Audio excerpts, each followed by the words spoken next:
L'ajout d'indicateur d'angle mort sur leur modèle 3, restylé. Modèle Highland, regardez. Ils ont repris la vidéo d'automobile propre comme exemple. Incroyable, quelle star. Maxime Fontanier. Une fonctionnalité marquante qui est incluse dans presque tous les autres véhicules aujourd'hui en tant qu'équipement standard est la surveillance des angles morts, qui prend la forme d'une alerte visuelle généralement, un triangle orange ou rouge, situé près des rétroviseurs latéraux.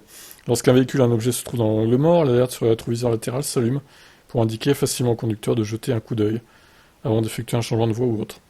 Pour éviter de ne pas avoir cette fonctionnalité dans le rétroviseur latéraux, Tesla utilise plutôt l'écran principal pour alerter les conducteurs au début.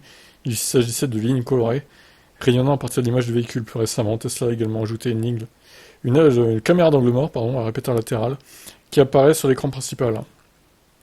Malgré ces deux fonctionnalités, de nombreux propriétaires de Tesla continuaient à se demander pourquoi Tesla n'avait pas simplement mis en œuvre un indicateur d'angle mort traditionnel. Apparemment, ils ont entendu les commentaires et ont apporté ce changement. C'est un voyant rouge situé dans le boîtier du haut-parleur du montant A, qui, comme vous pouvez le voir dans la vidéo, s'allume lorsque quelqu'un passe. Dans certains cas, il ne s'allume pas. Mais c'est normal que lorsque les véhicules roulent à grande vitesse dans la direction opposée, ils ne sont pas assis dans l'angle mort. Les constructeurs automobiles traditionnels utilisent des capteurs dans les pare-chocs pour détecter les objets d'angle mort, mais nous pouvons supposer que Tesla donc utilise plutôt les caméras latérales pour ce faire. Si pour une raison quelconque vous ne souhaitez pas avoir un indicateur d'angle mort, il existe une option pour les désactiver. Alors honnêtement, c'est quand même utile, je vois pas pourquoi on désactiverait ça.